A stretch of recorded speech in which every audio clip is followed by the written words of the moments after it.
Hi, everybody. Welcome to My Other's Keeper. Tonight, we have got a panel on adoption, and there may be one or two other people joining us. I'm not sure if they're able to or not. But, anyways, so I want to introduce everybody. Right next to me here is my sister. I would say from another mister, but it's not. My sister Tanya. Immediately below me, I think you're going to be seeing Mary directly below me. And just off to the side here, off the other corner, is Indigo. So we all have very different perspectives and I don't know, different opinions maybe on certain aspects of adoption. So let's get everybody to introduce yourselves and tell your aspect of the point of view you'll be coming from. Let's start with Tanya. Hi, I'm Tanya. I am an adoptee. I was adopted at birth. It's something I've known my entire life. And yeah, I'm coming at it from that it was actually a very good thing, a very positive experience. I'm glad it happened. Yeah, I don't know. I'm sure there's more to say about it, but Excellent. Nope, that's great. Thanks, Tanya. And let's go down to Indigo. I'm also adopted since birth. My story is complicated, but I was adopted by my birth mother's sister, so it's a very interesting story. Okay, and Mary. I am coming from a perspective of having a daughter that was adopted twice. And I still kept all of my motherly rights. That was extremely important to me. But she was adopted by my dad and then later on adopted by my husband, her stepfather, as an adult. So I have a very different perspective on all that. Excellent. And my perspective is that I am not adopted. I am not the parent of an adoptee. I'm the sister of an adoptee. My sister Glynis and I knew our entire lives that there would be somebody out there we were related to. And we have been looking for that person. I've been looking for that person since I was in my 20s. And was it before? Yeah, since the late 1990s, I would suggest. And so it was just within the last couple of years that I got to meet Tanya, who is my sister. So yeah, I can look at Tanya and I see so many of my relatives. Anyway, so let's start off this evening. Let's start with you, Tanya, since you are kind of the next person right there. The mid to late 1900s, that's right. Yes. We were talking earlier about, yeah, we're old. We were born in the 1900s. yeah. So Tanya, tell me about your history of knowing about your adoption and how your adopted parents approached it.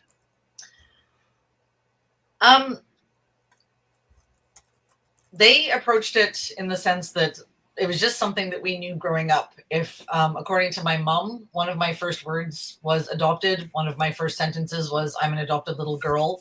It was never hidden. It was never anything that they like, because if you looked at my mom's like 5'2", pure white hair. My dad is darker skinned, darker hair. There's no way I could have been their biological child.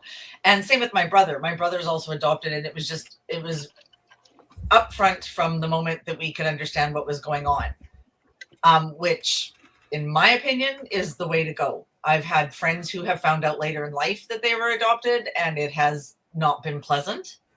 I can appreciate waiting, until the kid's maybe 2, 3, 4 years old or whatnot. But the stories that I've heard of people who have more or less denied where their children have come from just terrifies me. I can't really explain how that just does not sit well with me, because I have always known, and it was always presented in a way that was mostly focused on my birth mother. which the more I hear about, like, I do feel like it does tend to focus on the women because they're the ones carrying the babies and often making the decisions, and a lot of the men have checked out or aren't taking responsibility for their actions. So it was always presented to me in the way that my birth mother found herself in an unfortunate situation where she couldn't provide for me in the best possible way. My parents, who wanted children and could provide for me in the best possible way, therefore Evelyn, I've since met her, and that's her name. That's my birth mother's name, is Evelyn. Evelyn made the difficult decision to give me up so that I would have a good life, and my parents adopted me so that I could have a good life. So it was all for the betterment of me and my future, and that would make everybody happy. It was always presented as a way of doing the best thing for me, despite the fact that it was obviously something my parents desperately wanted to do. Like, my parents got married in, I think, 67, and I came along in late 71. So, rumor had it they tried to have kids. My mom just wasn't having any success staying pregnant, and so they adopted me. 4 years later, they adopted my brother, and 2 years later, my mom got pregnant with my sister. And to be fair, given the complications she had giving birth to my sister, she probably shouldn't have had any biological kids. But she did. So, yeah. So Okay. it was always just something that we knew about. And it was something that if I had questions, if I wanted to talk about it, my parents were very open to talking about it. When I started looking into how to actually find people, it was in the early 90s when I was in university, because I discovered through Saskatchewan births, deaths, and marriage, or whatever it is, vital statistics, whatever they call it there now, social services. If I put in to start my search when I was in university, I could do it for like $20. If I waited till I was done university, it would cost me $300. So I was like, I'll put it in now, because I never thought I'd find anybody quickly. So I was like, I'll put this information in and see what happens. And when I told my mom I had done that, her response was basically, well, it's about time. Like, you've been asking questions for the last 20 plus years. I'm surprised you didn't do it before now. And I'm like, well, I didn't think I had the right to do it until I was like technically an adult. Like, because I read all the books on adoption. I did research. I did, I looked, I wanted to know what the deal was and what, any information I could find. My brother has absolutely zero interest, and had zero interest. He has a bit of a rough story around reconnecting with his birth mother that I'm still mad about. I don't think he really thinks about it anymore, but he had zero interest. And when I did all of this research and whatnot, my mom said to my brother, like, if you have any questions about adoption or looking or signing up to be found or find your birth family, talk to Tanya. She's like done all the reading. She's done the research. She's talked to social services. And my brother's like, yeah, no, I'm good. Thanks. So, but yeah, it was always presented as this was the best thing for everybody involved. And, hopefully that was, this the way that the story was supposed to play out, that, Evelyn would have a good life and be happy and healthy, and I would have a good life and be happy and healthy, and my parents got the children that they wanted. So, yeah. Excellent. So it sounds like your parents really approached it in a healthy, it's good for everybody kind of way. Yeah. And the truth sounds like it was really essential in your family. Yeah, I guess it would be, because you can't just not be pregnant and come home with a baby and be like, look what I've got. In the 70s, somebody might. Well, it's possible, but I mean, it would be a bit strange and it would be a bit hard to explain. Yeah. I don't know how honest my mom was with her family about her fertility struggles, because to be fair, I never learned about that part until my sister had kids, and my sister was telling me that she said mom had a few miscarriages, and I went, oh, and I started thinking, like, well, that probably makes sense, because in the 60s when you got married, you just started having kids pretty much straight away. So the fact that my parents got married in 67 and by 71 they still didn't have children, you know, or in my People are brain, wondering what's wrong. my parents just never had sex until 1977 when my sister popped up. That's what makes me feel better. But that's not reality. So yeah, it was always, which is why, like, now when I read about adoption and people talk about different aspects of adoption now, I'm like, how is this not a good thing? Like, I understand that Yeah. obviously adoptive parents can be jerks, birth parents can be jerks.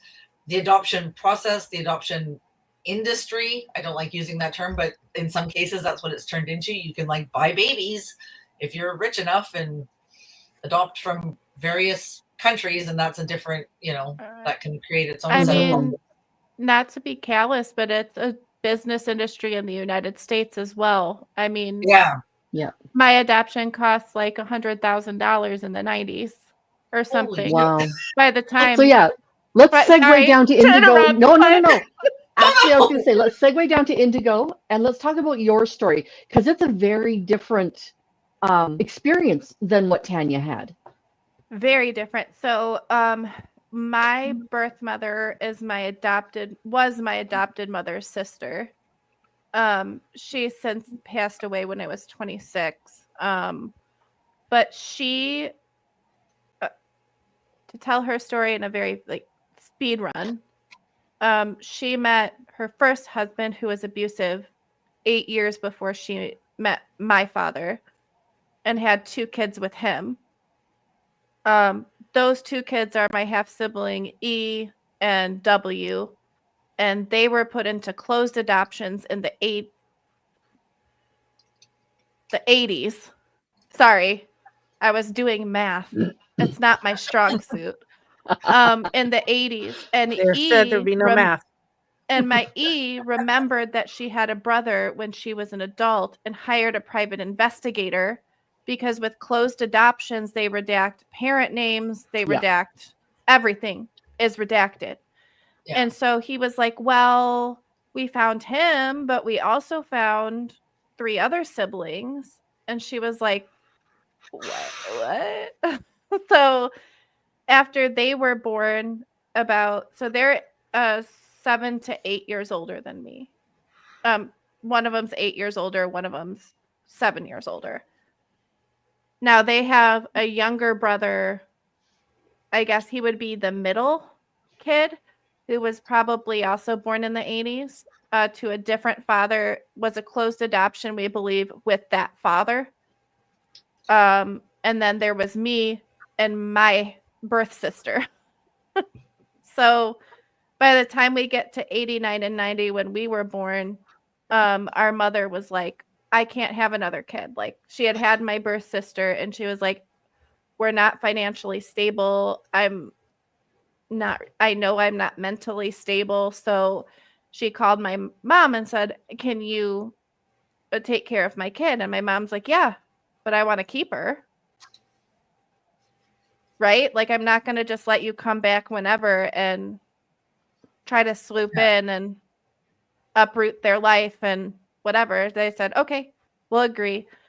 The process was very traumatic for my family, because I was born in Colorado and born premature and put in foster care. So they had to go to their Chicago-based adoption agency, coordinate with another state, and fly back and forth, because they had to go to court in the county I was born.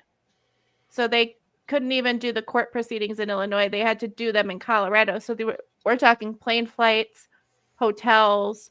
They would constantly be told, like, oh, we're going to do the court date on this day. And my parents are like, we have jobs. Like, we can't get to court by that. They're like, tough shit. You got to get to court. So it's a very, like, long, involved story. But in terms of growing up and everything, I always knew my parents would always be like, we're so happy we adopted you when you're old enough. Like, when I was 11, I told my mom, I know storks aren't real. Like, who's my mom? And she's like, well, it's your aunt. So I also knew my birth father's side of the family because his parents supported my parents in the adoption process, which was a whole drama in and of itself. So yeah. Now that I'm learning more about how everything went down with different partners and different family members and all that, it's like no book on mental preparation of an adopted person could have prepared me for how HBO insane my story is.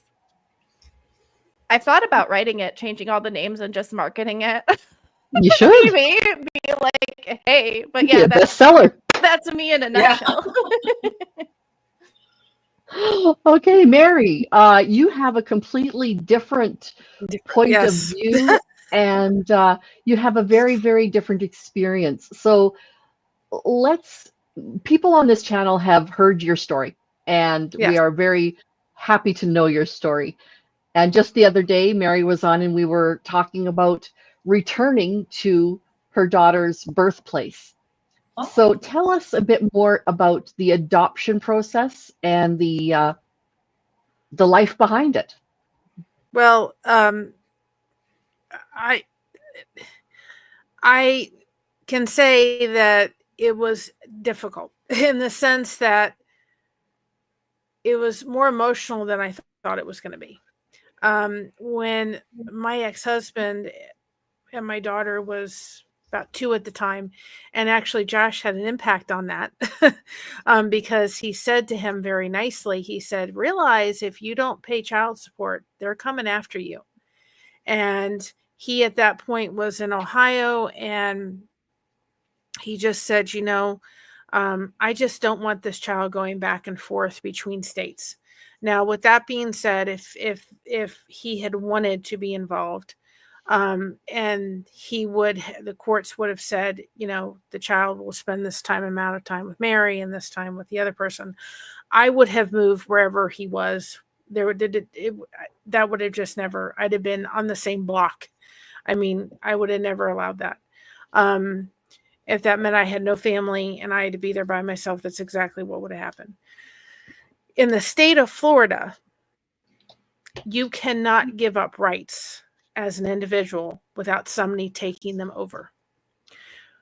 They do not allow it. So they don't say, okay, you can give up your rights as a father and just get out of doing what you should be doing and walk away and without someone else taking them over.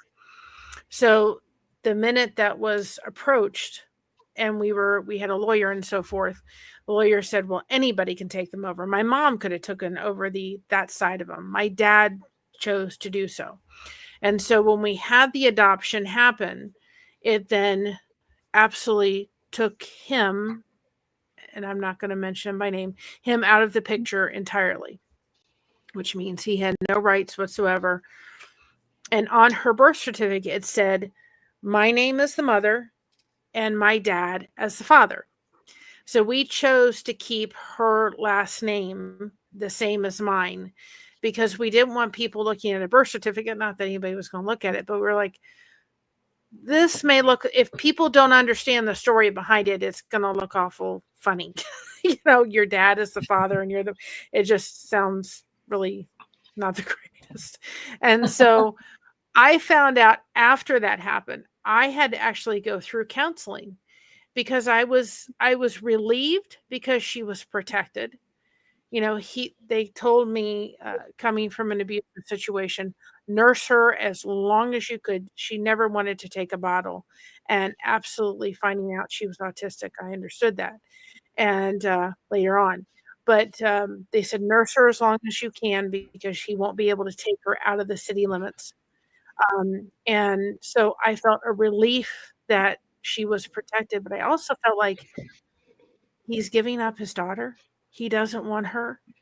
And I had to literally go through counseling and walk through some of that after it was all over. And so Josh didn't come in the picture till Christina was 5, until 2005.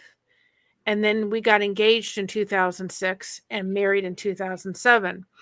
Well, I because of our last name, there's a soda named after us, the last name. And Christina wanted that name. And my dad said, well, Josh, I can't give you I can't have you adopt her.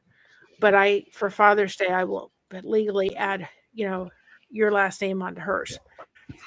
And she was, being a special needs child, getting a lot of support through my dad's military and Social Security benefits to be able to take care of all of her medical needs. So if we had done that, that would have disrupted all of that. And he did, at one time before he got dementia, pull me aside and say, Mary, if it ever works out and Christina wants it for Josh to adopt her, I really want that to happen, even if I'm not here. Please do that. So when she got married, now I don't quite understand this. I think it's a really foolish law.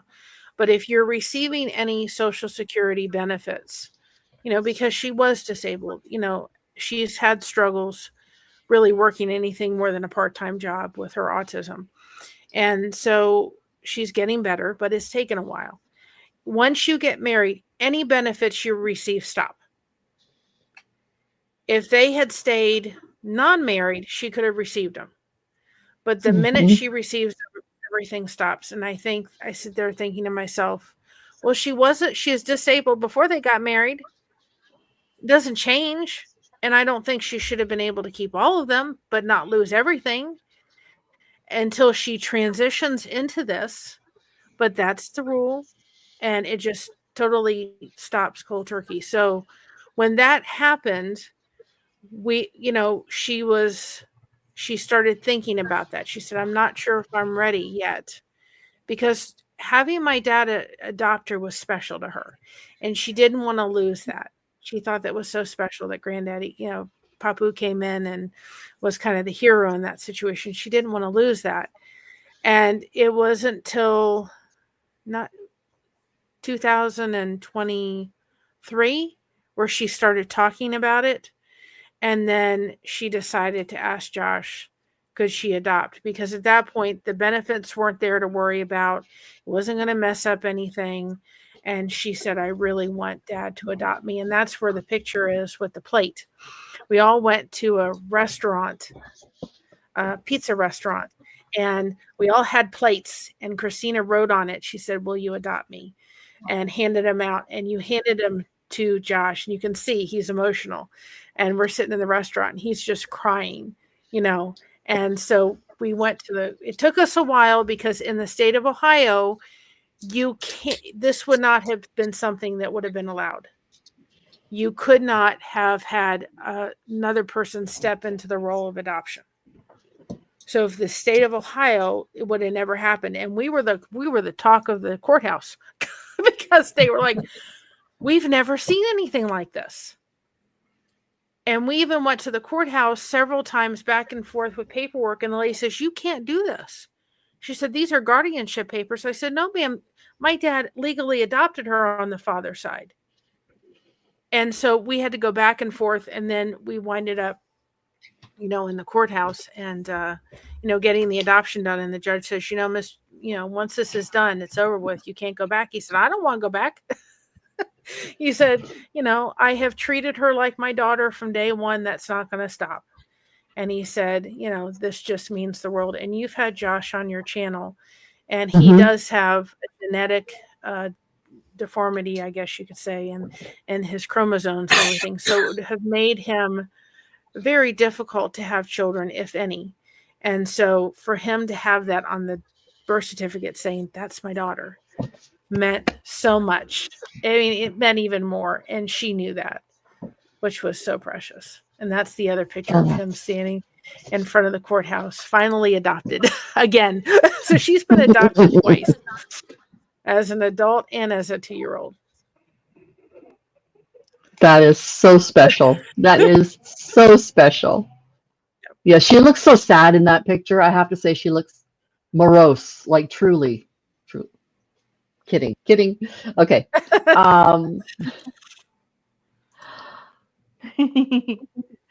So that's a beautiful story. I love that. So Indy, how do you feel about adoption trauma? This is a fairly new concept to me, but then talking among our friends group, it's like, no, there's this trauma, there's this trauma, there's this trauma. What So sort of trauma would you tell us about adoption trauma and how you've dealt with it or lived with it or what the repercussions have been?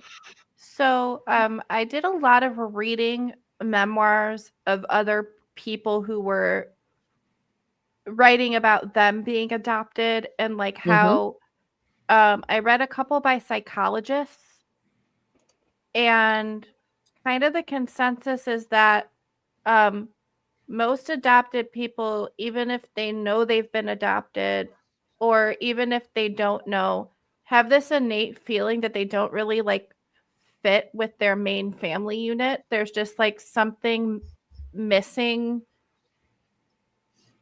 Like either they want to go find their birth family, or they find out they have other family and they feel the need to like go out and find them. And I think that's just, it's interesting. So in my family, there's a lot of trauma surrounding my adoption specifically. My grandmother thought that my birth mother should just pull herself up by her bootstraps and figure it out because she had the baby, and grandma figured out how to raise the 6 kids she had with my grandfather. And my mother told her, if you're not, my adopted mom told my grandmother, if you're not going to support us, and you're even going to support people up making rumors about my husband, because people did try to say my dad was an unsavory person during the adoption, but it came from family members saying it against him. But they had to, this also made the process go longer and cost more money, because now not only because by the way, guys, when you do adoption legit, they look into your background, your financial background, your social background, your legal background, like if you've been in and out of jail or not. Like they really deep dived my parents. And my sister has trauma because she was 8, and they would pull her aside because once allegations came out, they had to look into it. And so my sister has trauma with it because they had to interview her and ask her if her dad was a creep. Like they had to, though. And so my family, we didn't talk to my grandma till I was over 8 years old. And I think I only knew her for like a few years before she passed away. But I mean, it caused a big rift in our family because my birth mom is like, you're judging me, and I did what was best for my kid. And also Colorado at the time, if you were any type of mentally ill or unstable in terms of not being able to raise your kids or remember, and she had schizophrenia. So there were times even with my older siblings where they would end up hurt and she wouldn't remember because she was in psychosis. And so the state just immediately was like, okay, no kid is safe with you. So we're going to take away A, who's my older birth sister. And they didn't expect to lose her. So now we have my mom getting traumatized and my birth father get a divorce because they didn't expect A, to get taken away from them. And then my adoption, of course, is going up, down, and sideways. And so for me, I mean, I don't feel like I was traumatized by my adoption, but I think my family was, and I like, it maybe like subconsciously, empathically took that on. Because like the more I would ask questions and the less they would want to tell me, I would be like, what are you hiding? You're usually really open. Like, because like I said, they always said, we're so happy we adopted you. My dad was like, I would ask my dad, do you have any regrets? He's like, yeah, but you're not one of them. And so like, I always knew, right? I always knew that I was adopted. And so when there were these details that they would kind of like not answer until I became an adult, now I understand why. I was asking these questions when I was 13 or 14. And how do you explain what I now know about the legal system, looking into it between Illinois' rules and Colorado's rules. By the way, state guys, adoption isn't federal; it's state to state, and CPS isn't even federal; it's state to state. They have different requirements, different red hoops you have to jump through. So it's like getting this knowledge as an adult, I think, has given me more trauma as an adult. But as a kid, I think I was fine for the most part. Well, that's good. I'm glad to hear Yeah. that as a child, you weren't feeling other. You know what I mean? Like you were feeling was- loved and accepted, but then there was still, like you said, interfamily trauma. You know, Yeah. it wasn't so much the adoption was the trauma, is the family dynamic itself seems to have been Well, a big problem. Yeah. And I all, can of course, going in the background for me. So, For sure. Yeah. I mean, I can kind of answer that in the sense that my dad, when he was 6 years old, Mhm. and this was, of course, back in the 1940s, my grandmother was undiagnosed bipolar, and Mhm. at 6 years old, my grandmother remarried for the third time to a gentleman. My grandfather, biologically, was scared to death of my grandmother and just said, "Here's my son." Allowed the adoption to have happen and go forward, and then literally said goodbye, son, and walked away. So I know from my dad that would never be allowed today.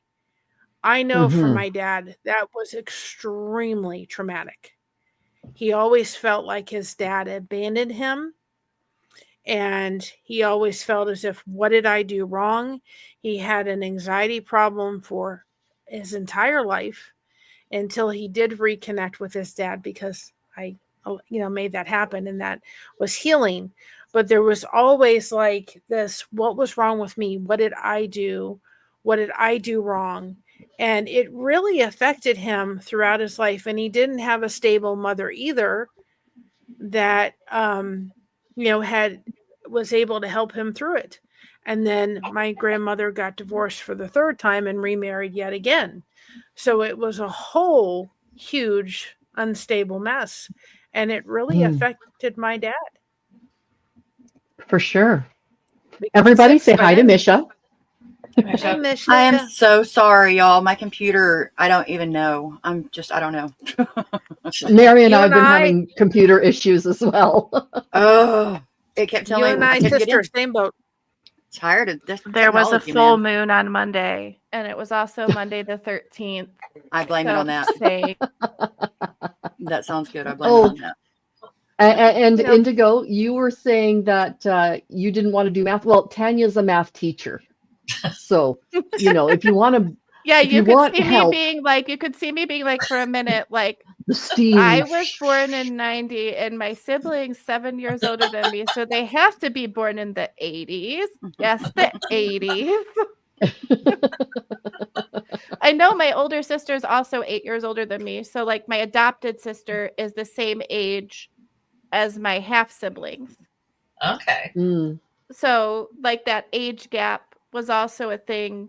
I don't know if that's going to be a question later, like how age gaps affect adoptions and when other kids are part of the process too. Absolutely. Yeah, that totally can be. But let's start with Misha, or let's go back to Misha. And Misha, we were talking about, we just introduced ourselves and the aspect of who we are, how we relate to adoption, and what was the third part of the question? Just who we are, how we relate to adoption, and basically what it meant to us as Was an there any- individual, I guess. Pardon? No, I was thinking you were talking about the trauma part. That was the second But- question. But Oh, yeah, that was trauma. okay. let's start with just the who you are, the aspect Yes. of adoption, and just kind of the situation around it, perhaps. I got to hear most of everybody. I didn't get to hear your sister. Is it Tanya? Yep, Tanya. Tanya. Tanya. Okay. I didn't get to hear her story. And so I'm sad about that. I'm going to go back and replay for definite. My story started literally at birth. And I was basically a baby doll for my parents, for my mom. I was dressed up. I was shown off. I was a parlor trick.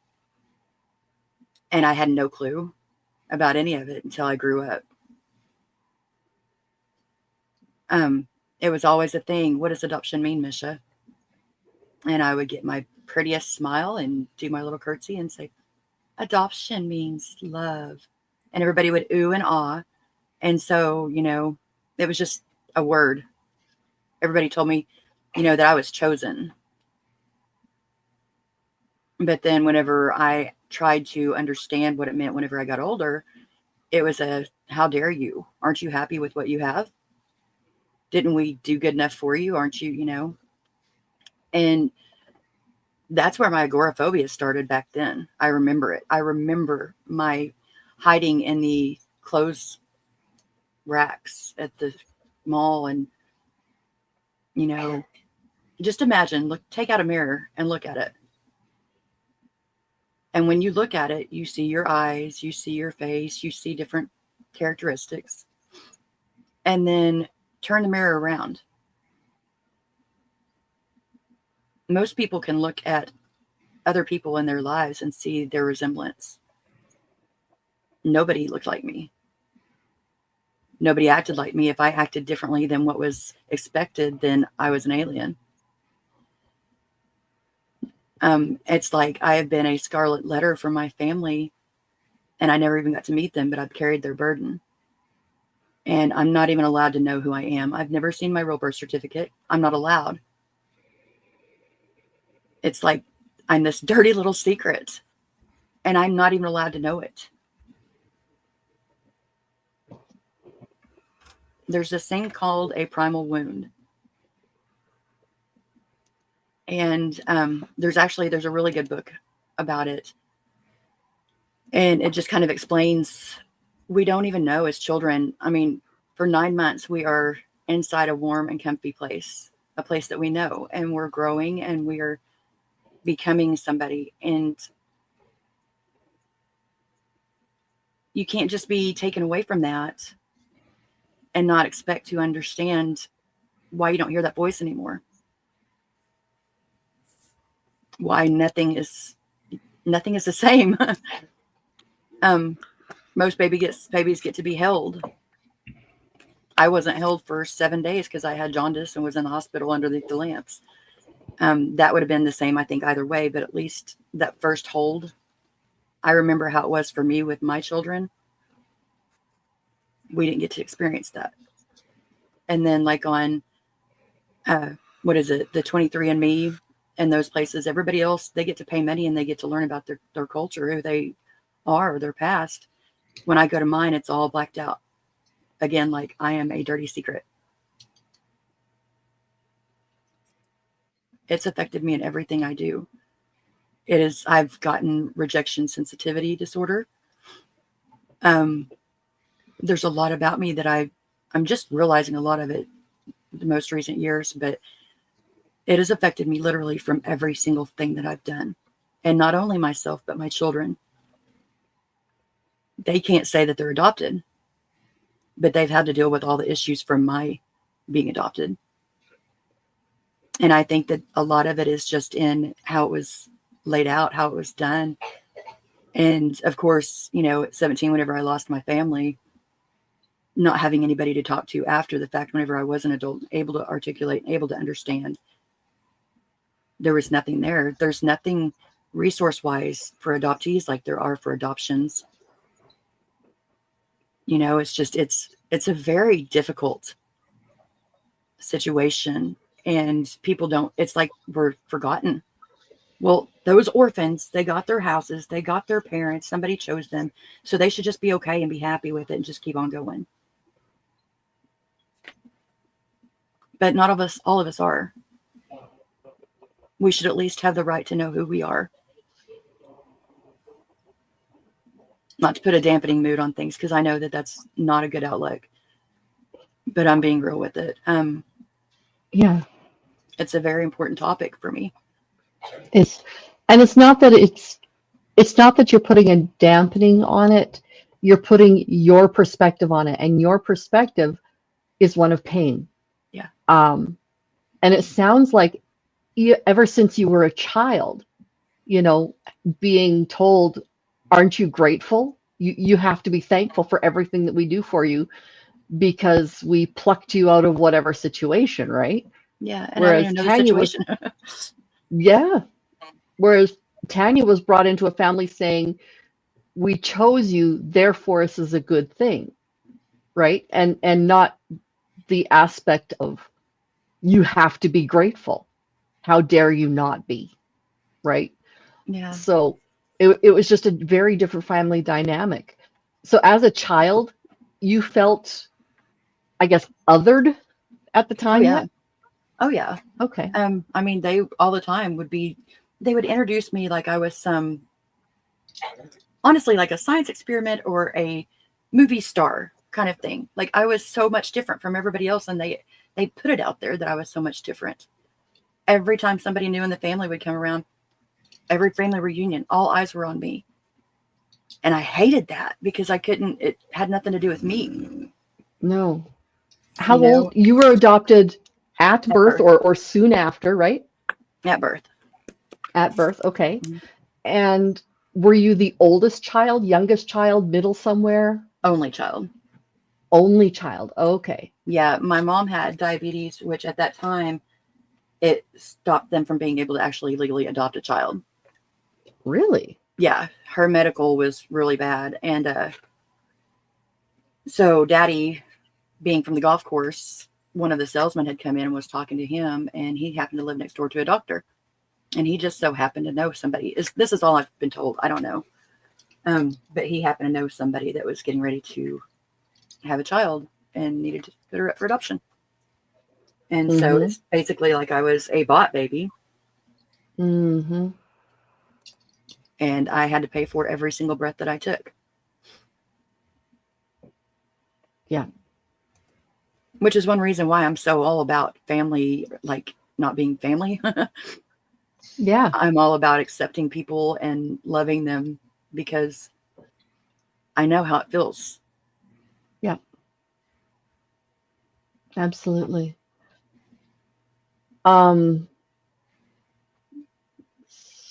Sorry, I have no idea. Okay. Yeah, that's something too. I was gonna say, wow, you read my mind, Kim. I saw that from OG Sunshine, the medical history. That is the big, That's hard. a big thing that adoptees face. And in certain states, like New York, passed a law, I want to say over 10 years ago now. I feel like I was in college at the time, that says that if an adoptee petitions to get their records, fine.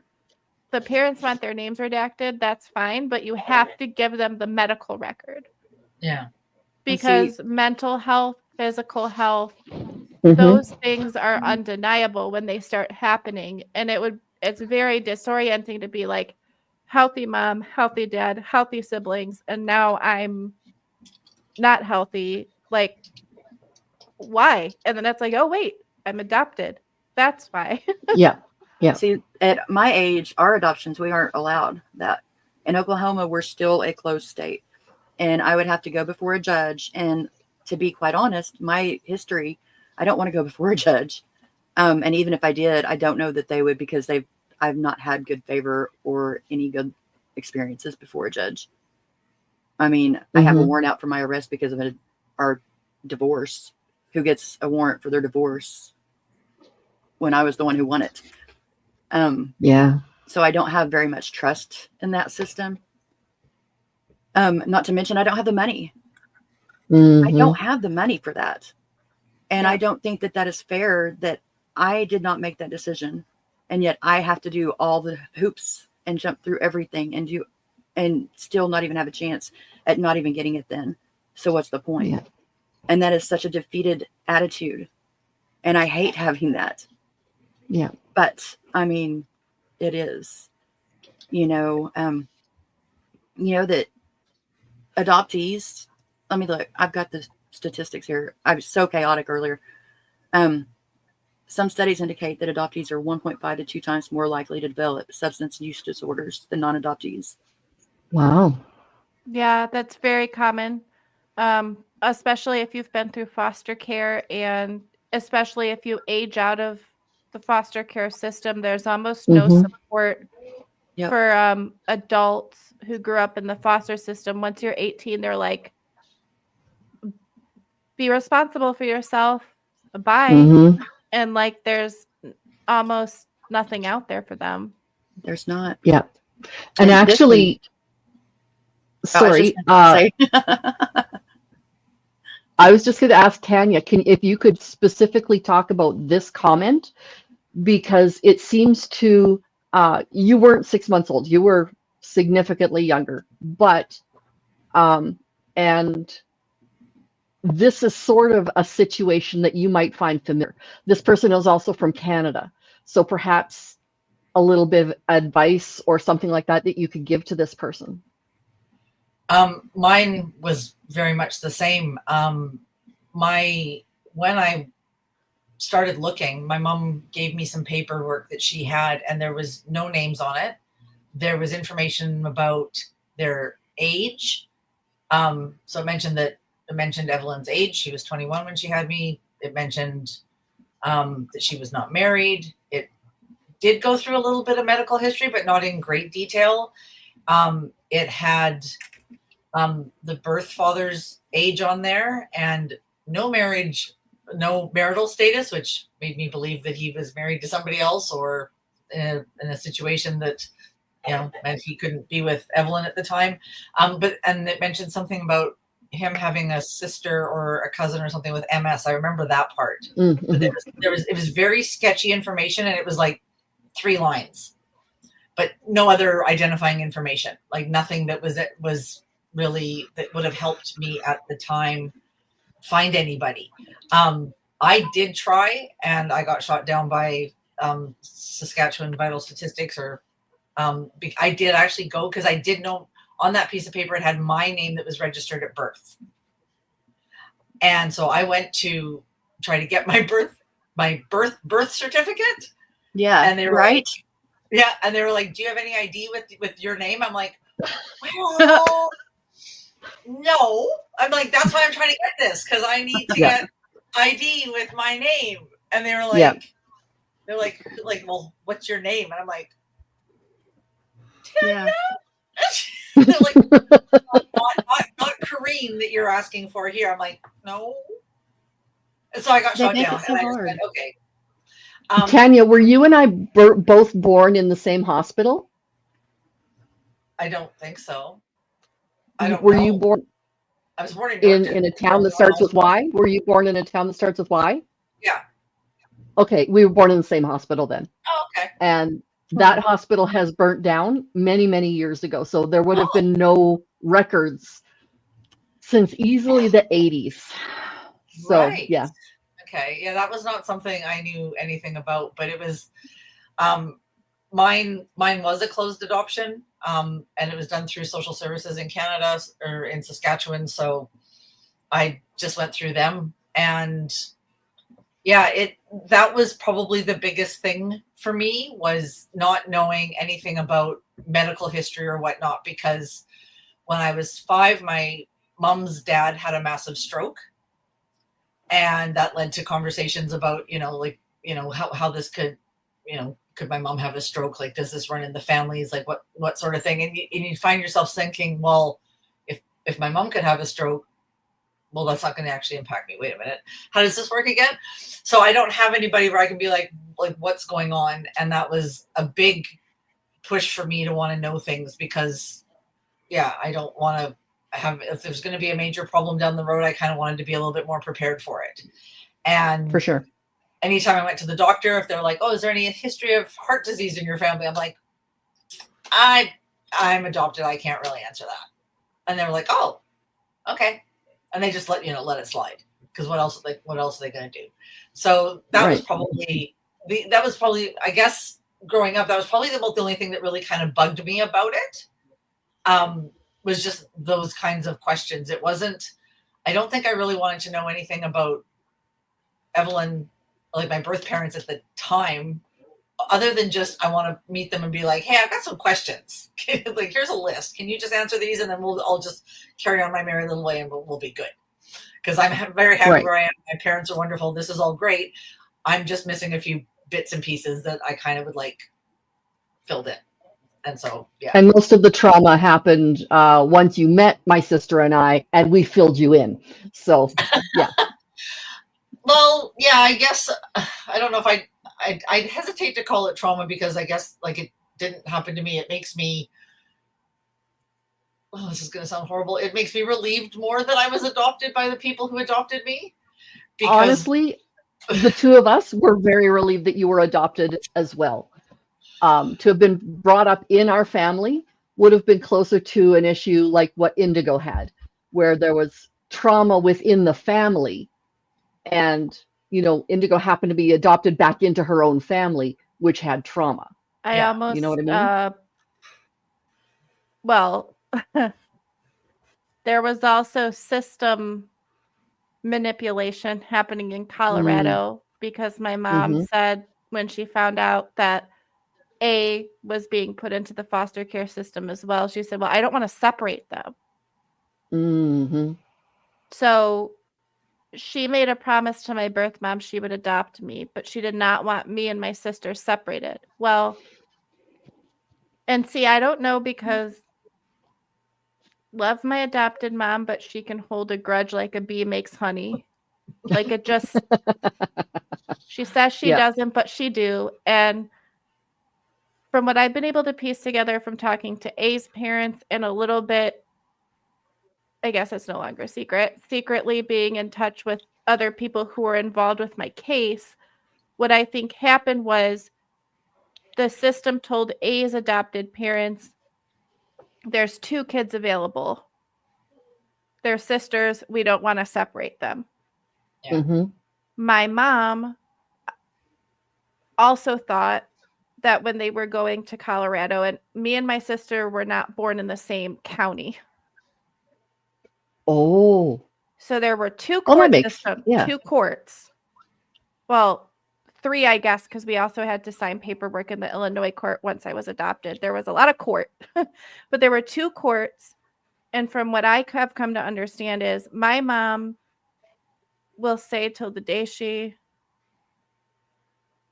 flies away that they stole A. They did everything in their power to undermine us getting A, to make us look like we took you from them, blah, blah, blah. My feeling is that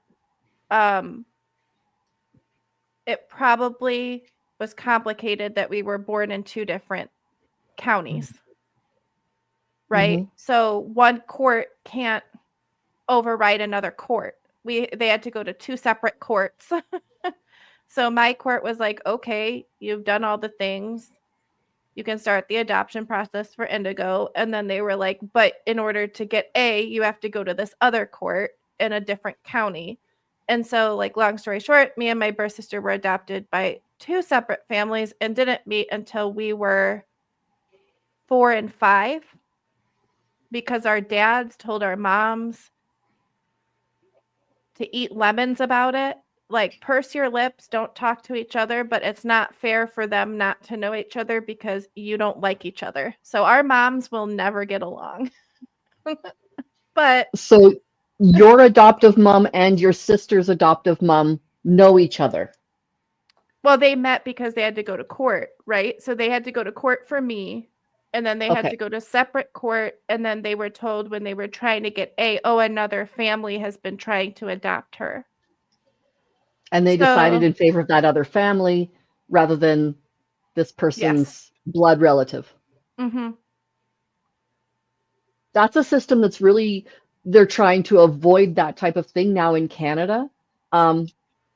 Tanya, is adoption national or is it provincial in Canada? Do you know? My understanding is it was provincial. Okay. But that might just be because my parents did, like, theirs was through social services. It wasn't a private adoption. True.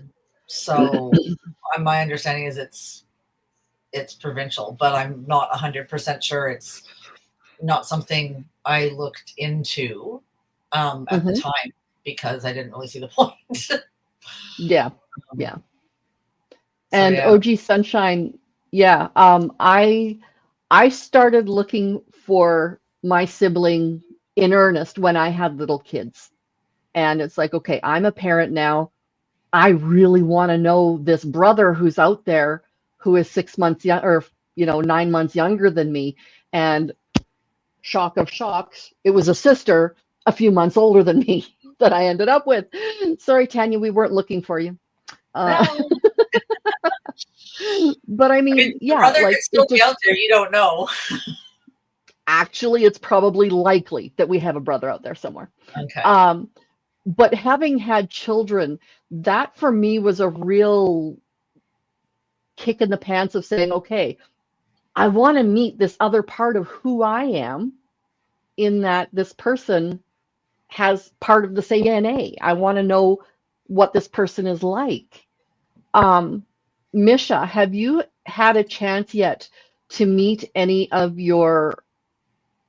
No, you've said you have no clue what's going on in your birth family. I have a little bit of knowledge. Okay. Whenever I was right after Mom passed, Mm-hmm. I went through her stuff, and it was a whole ordeal. And I found an envelope that had the attorney's name on it, but nothing inside of it.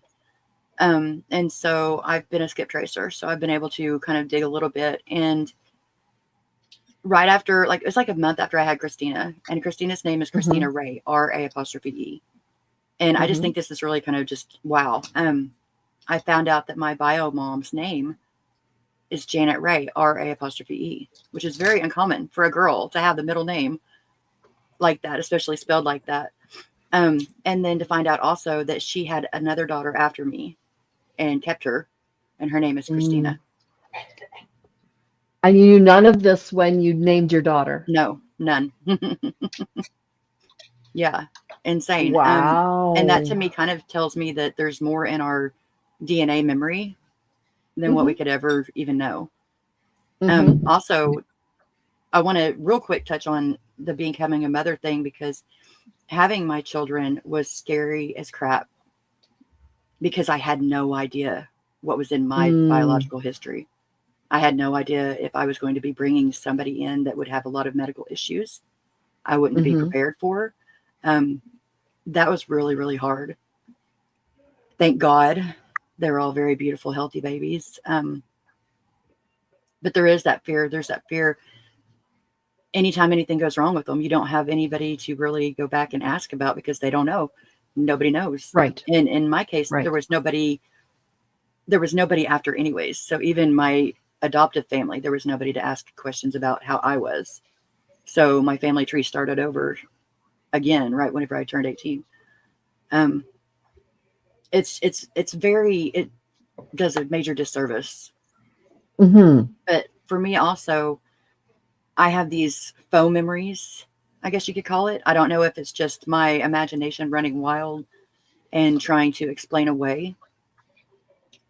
And so I've come up with all these conclusions, like they don't want me to be found because I'm a targeted individual kind of thing, and they were hiding me away.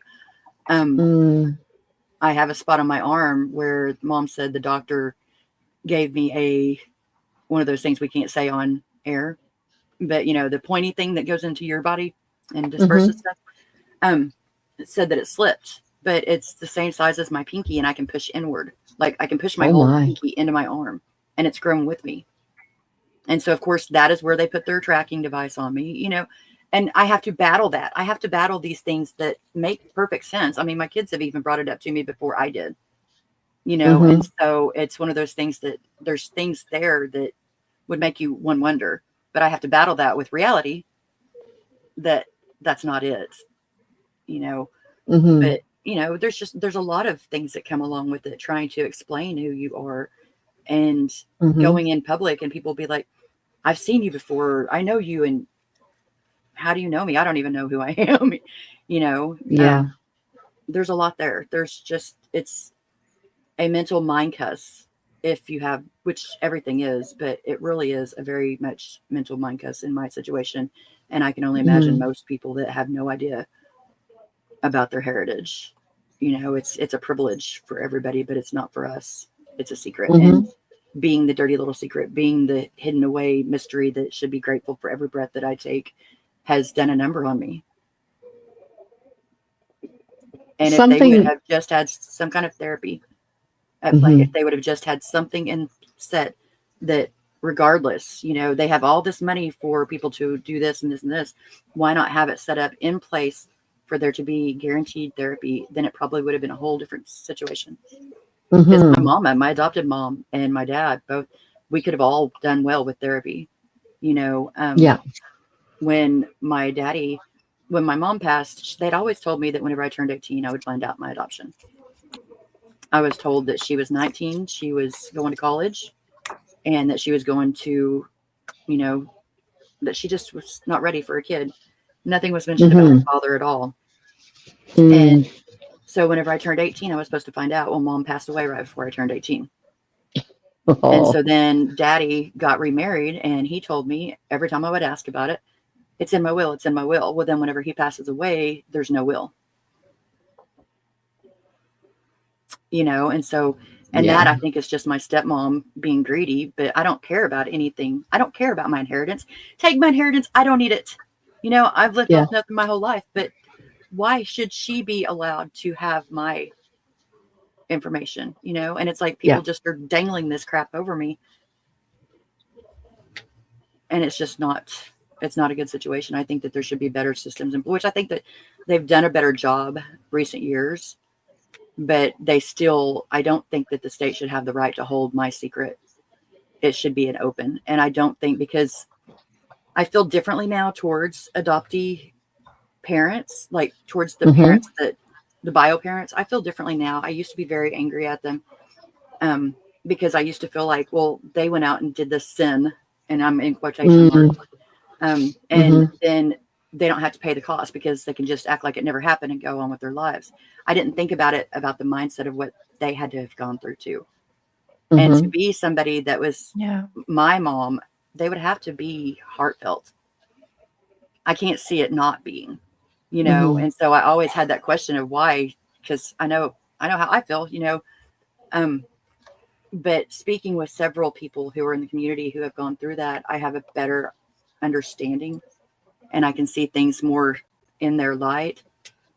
But yeah, for the longest of times, it was like, you know, you just got away scot-free, and I'm the one that's having to bear the burden. There's And that's not a also fair way to feel, period. Um, You know? Mhm. there's also dark stuff out there. And I will say this one thing and then I gotta go really quick. But there's also stuff like in the 60s and 70s, there were doctors that were taking people's babies away and doing black market adoptions. There's a Mhm. whole documentary on it, and I had to stop watching halfway through because I was like, oh, I think I'm triggered. Mhm. And it's like, I think that if people go into having kids or adopting kids thinking they're going to shape somebody and Yeah, they don't see the kid for who they are, that's the wrong reason to be a parent. agreed. That's just my opinion. But I think the bravest thing my birth mom ever did was stayed in my life. Now, did Yeah. I know she was my birth mom till I was 11? No, but I always had a connection with her. Like she was my special aunt. Like I always felt she was more than that. And it turned out she was my mom. But I know I'm very lucky that I got that.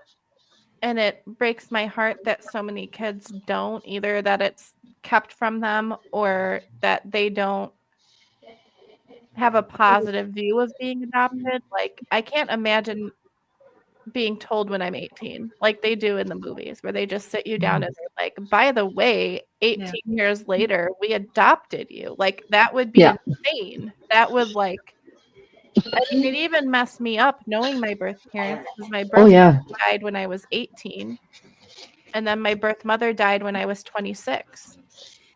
And so I feel like there's so many unanswered questions.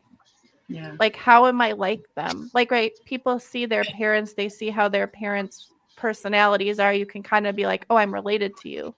I can Mhm. kind of have that with my mom and my sister, but in terms of biologically, I can definitely be like, okay, there's some ways in which you are my cousin. Like we grew up as sisters, but there are some ways you are so much like my cousin and don't feel like a sibling. And that's Right. just like emotionally now that I have more insight into my family. But I feel so much your pain, Michelle. Like it's unanswered questions are like the single worst thing you could have on this planet. Yeah. I Very mean, much And I so. like Cosmic's question. Sorry. Yes, Mary? well, I had to say, I wanted to say something because if I was in the position where I knew I wasn't going the A route, the 1A route with Christina, but I questioned whether, and Christina asked me, she said, "Did you ever think about giving me up for adoption?" I said, "It crossed my mind for a moment. And I just knew I couldn't. I don't know how they do it. I honestly don't. Because I'm like, I could not have had this baby, Mm-hmm. put her in my arms and say, here, I knew I couldn't do it. I just knew I couldn't. And thankfully I had my parents there to help me and support me. But if you happen to think about going down that route and you give your child up for adoption, you're giving it up because you just want the best for them. You're hoping the best for them. It is not because you're saying, okay, well, I did this and now here I don't want to take the responsibility. It's because if I had been in a position or thought I can't give Christina the best, then I would have given her up to someone that, to two parents that had the financial resources. And later on, dealing with all of her, disabilities and so forth, I was very glad that I didn't, because I thought if she hadn't been in the right home, then they may not have been as patient with her when she was falling apart with the autism. So I was very grateful that I didn't do it. But it was in the thought pattern that I may have to do that. And it was a horrible, it was just so emotional to be in there. And then when my grandfather remarried and had 8 other children. And when we did finally find him and we reconnected, believe it or not, there were children that didn't even know my dad existed. And so we were sitting around this table meeting my grandfather. I met him for the first time. I made it happen because my dad said, I don't even want to know about him. Don't tell me you're doing anything. I don't want to know. You want to meet him, go right ahead. And I just remember my uncle walking in to his dad's house, and we're all around the table, and he said, "Oh, by the way, this is my other son," and his face went, and it made it very hard for a lot of those siblings to accept my dad because they didn't even know he existed. Mm-hmm. So I'd like everybody's opinion on Cosmic's question down here. What are the opinions on transnational adoptions? First of all, I'd like that question. And then transnational adoptions being stopped from China and the families left in limbo. While many adoptees agree that the policy is due to trauma, what are your feelings? So how do you feel about transnational adoption?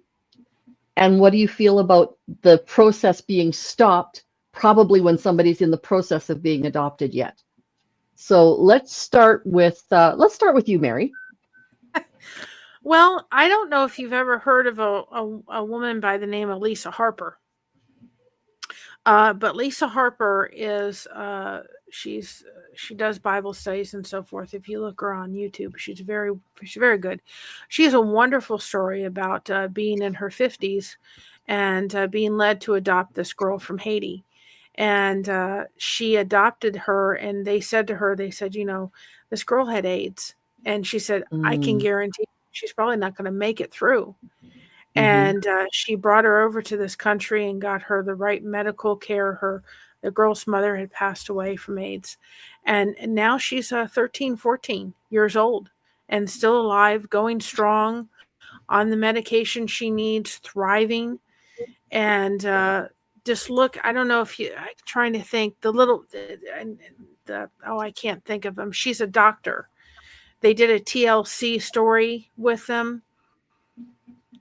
and they have I can't think what their name is. Oh, The you mean the couple. little lady who's a doctor? And Okay, I know who they you mean. Yep. from 2 different countries, and those kids are thriving. They're getting medical attention that they otherwise wouldn't have gotten in their country. And so I think it depends on the parents, the financial situation. I know a friend of mine who adopted her teenager girl from Ukraine, and she's doing very well. She's actually engaged to be married. But I think it all depends on how it goes through. I think that there's wonderful success stories, whether they're in this country or whether they've come from other countries over here. I think it just depends about the process about it. Okay. And what's all involved. Tanya, how do you feel about transnational adoptions?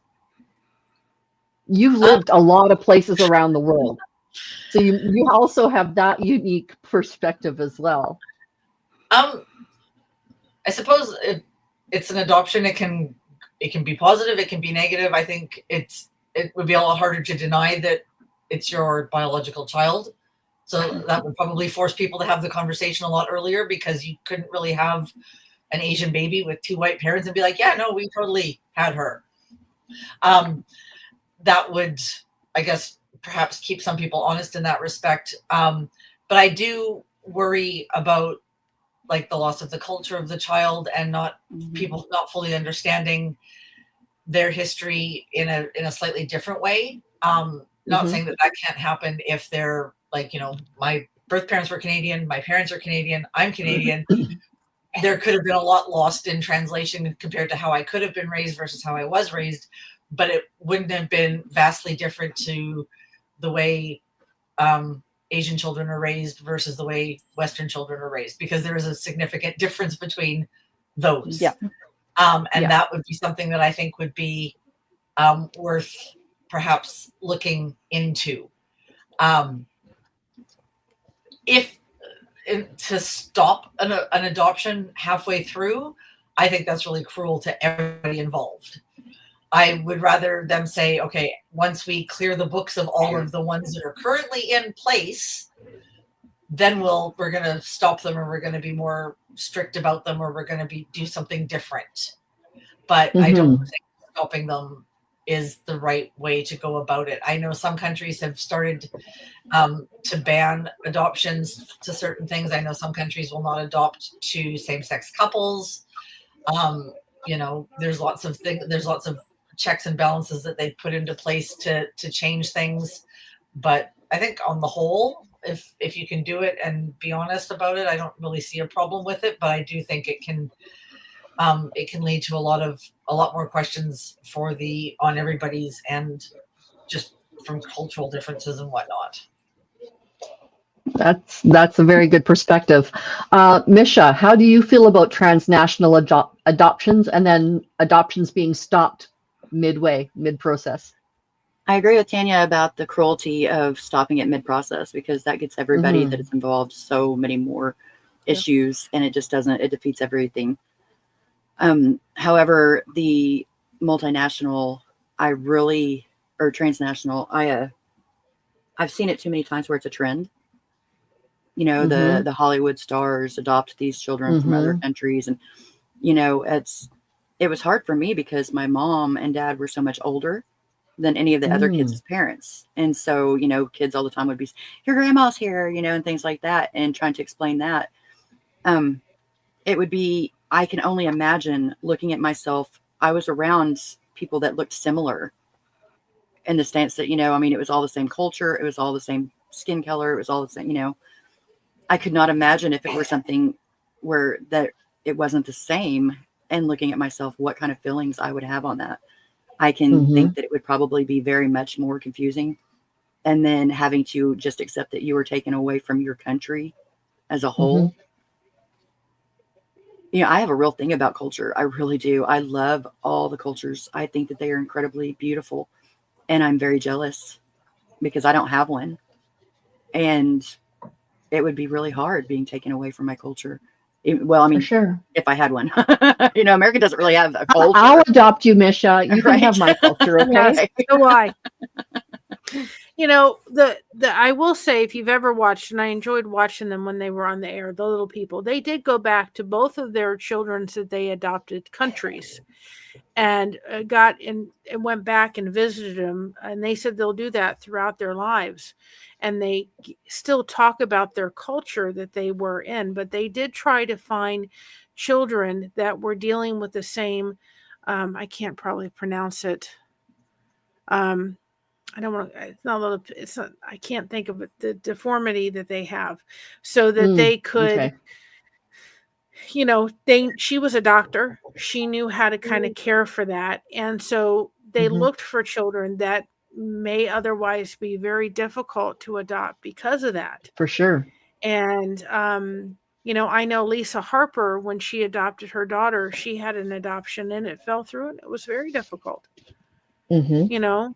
You know, I know my mother had several different miscarriages. I was an only child. I'd love to have a sister or brother. And her last one at 3 months, she said, "I'm done." And they said the only other thing, this was back in the 70s, the only other thing was to give her a shot, that, you know, shots that could have had heart issues. And she had a child in her preschool class that had a cut all the way down. And she said, "I just can't do this." And I know Yeah. that my mother said the waiting list was 3 to 4 years Yeah. for a child. And she Mhm. said, "We just said, we're thankful we got the one, and we're just going to be sticking with the one." But, Yeah. you know, I think that if you're going to adopt a child from another country, you have to keep in mind that they're coming from a different culture, and that has to be taught. Yeah. Yeah. And also And by the foster children. Foster children, I yes, think Yes. them in themselves, the thing is, you know, they are coming away usually from much trauma that is unimaginable. And Hmm. for them, they are very angry. Usually they are confused and they have been pushed around to this place, to that place. And there's a lot of trauma that comes with each of those places often. And so if you are going to be such an amazing person as to take somebody into your home, please, that's the biggest takeaway for me on this, is to be understanding and willing to realize that there's going to be issues. There's going to be trauma, and don't look at it from how it's hurting your feelings, because unfortunately, our feelings as parents are not to be considered as much as the child's. The child is what matters. And to raise a healthy child, you have to look and see, as a normal child growing up, they have issues. If you are a foster, or if you're adopted, or if you're any of these other circumstances, they are going to take things that they have no idea how to articulate. And they are going to have things on them that they did not earn. They're going to have all these problems. And as a parent, it is your job to be fully committed to raising that child and looking out for their best interest, and why they're going through the things they are, how you can work through it together as a family, not just how does it make you look. We should never be an accessory. No, whether adopted or not, that should never be, Right. ever. and Misha, you were a cute baby. Thank you. Yeah, if that's a picture of you, you are adorable. It is me. I was cute. Yes. You probably are. We just aren't allowed to see you. So Yeah. that's okay. There's reasons. And that's part of that. The personal issues that I have, I mean, there's a lot. And if I were just to go down to it and trace it back, I guarantee you that most of them came from that, because I have a lot of the issues that I have now are just bloomed through the other issues that I've went through in life, that I don't even necessarily think that would have been there at all if I had known and done, you know, que sera kind of thing. But I just wish that there were better observations towards the adoptees. You know what Misha said about, you know, taking everything into account as a parent. When I went and lived with my parents after my divorce, and it was very difficult. You know, I was a grown woman. I had a child. Now I'm having to live underneath my parents' roof and follow their rules. We all came together, but still, it was still my parents' home. And I, at times, you know, would have loved to be able to go out and have my own apartment and so forth, but it wasn't what was best for Christina. What was best for Christina is that I was in that home where I even didn't take jobs that I could have. They wanted to be managers. And I decided not to because it was taking too much time away from her.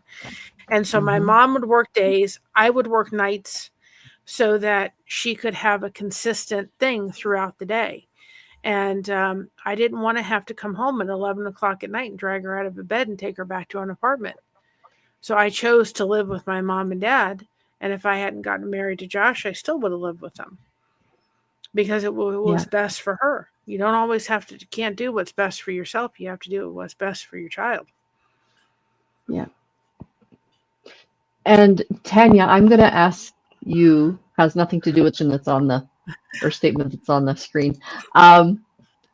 Having yourself having been adopted, your younger brother having been adopted, and then having the youngest being a bio child, what sort of dynamic was that, or did not matter at all? Part of me feels that that's hard to answer right now just because of things that are happening at the moment with my youngest, with my Fair. sister, which is clouding my own judgment, and it's not fair because it really has no bearing on how we were raised. Right. I truly don't feel that we were treated any differently growing up. It just was what it was.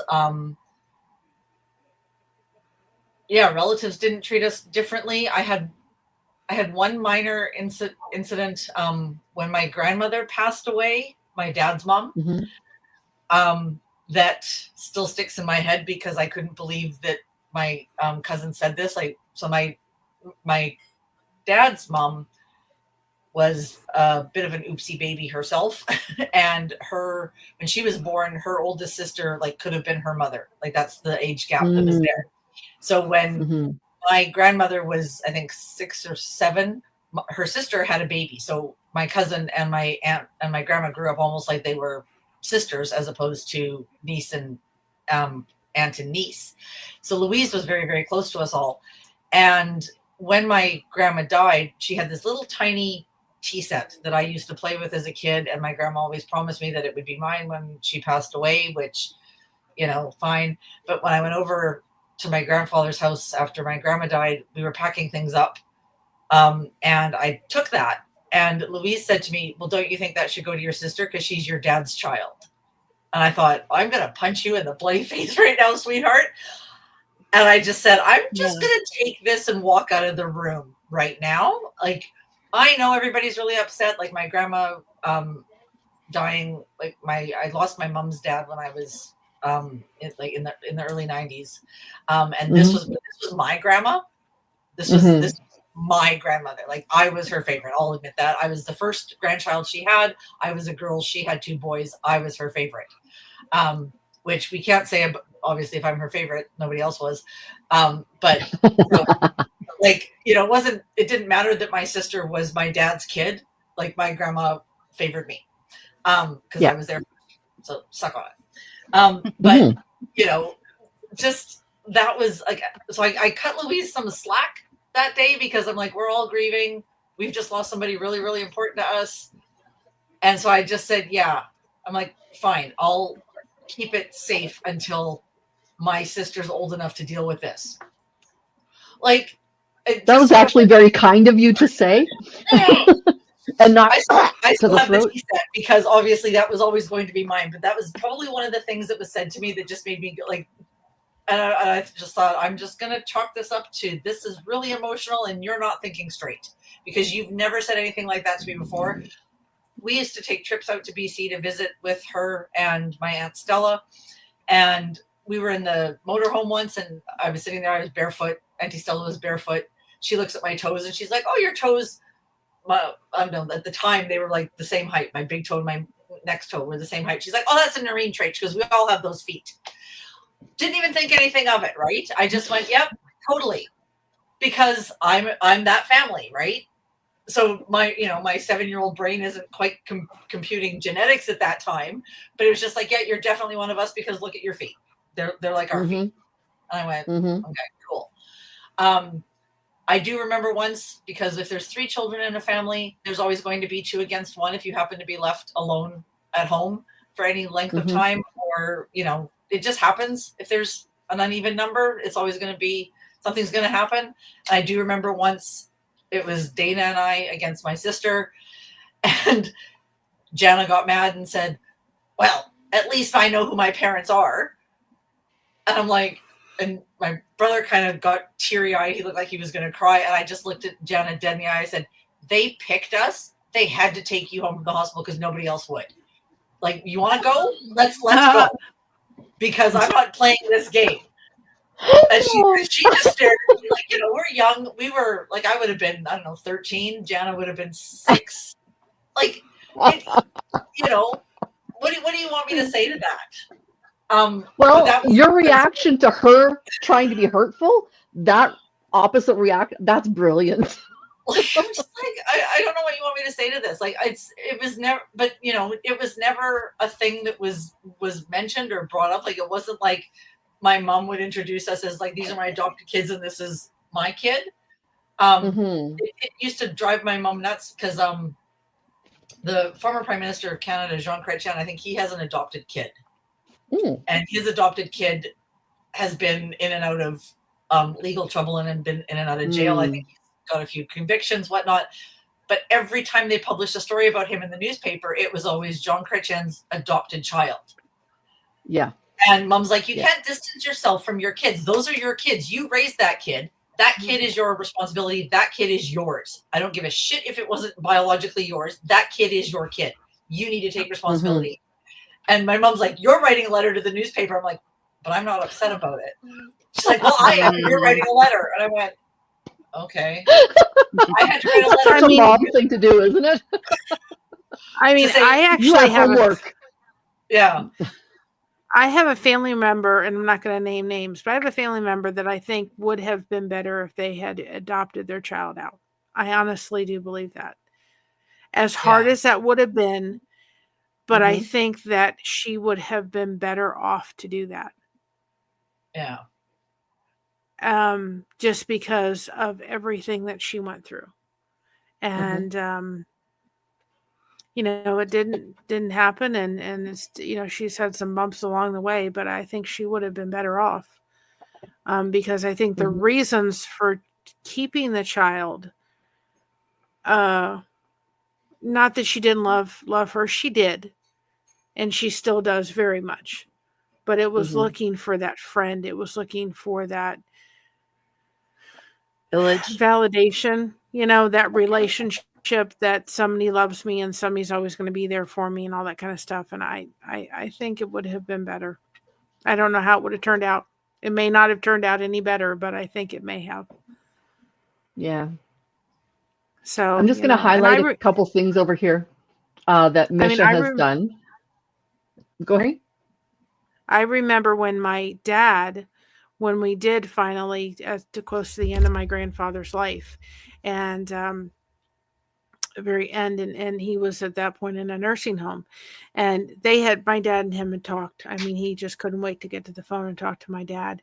And at the very end, he kind of messaged over. He kind of went like this to me, because we went up to visit him for the last time, and he went over. He said, "Come over here." I said, "Yes, Grandpa." And he goes, "I love you." And I thought, I didn't need anything else. But when he passed away, I woke up right out of bed at 6 o'clock in the morning, straight up.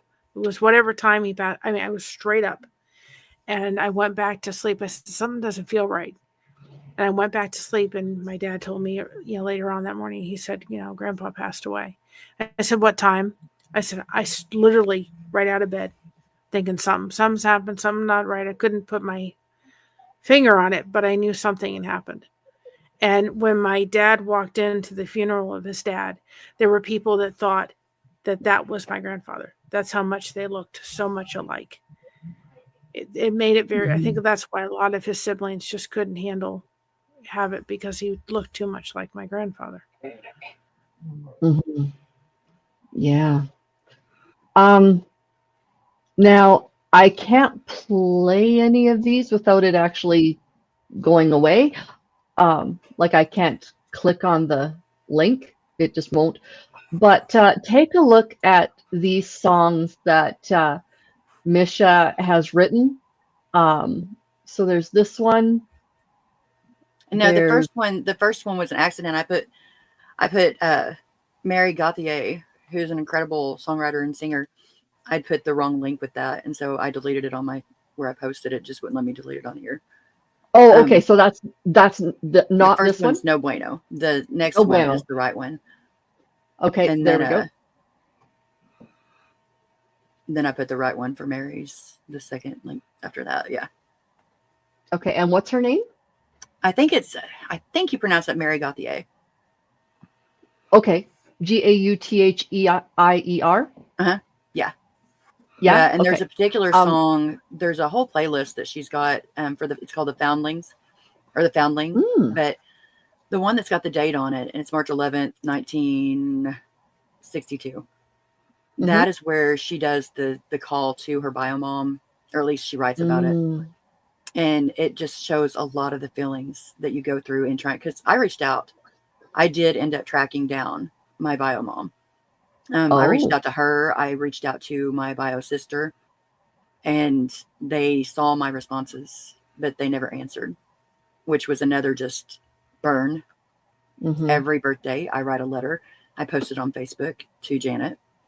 You know, it's just a lot to process. Yeah, and so it is. It's a good playlist to listen to if you ever just want to get into the mind of a fellow adoptee. Okay. It's Well, good. that is definitely, I'm going to have to listen to that. And ladies, I want to, OG Sunshine messaged her bio mom and had no response.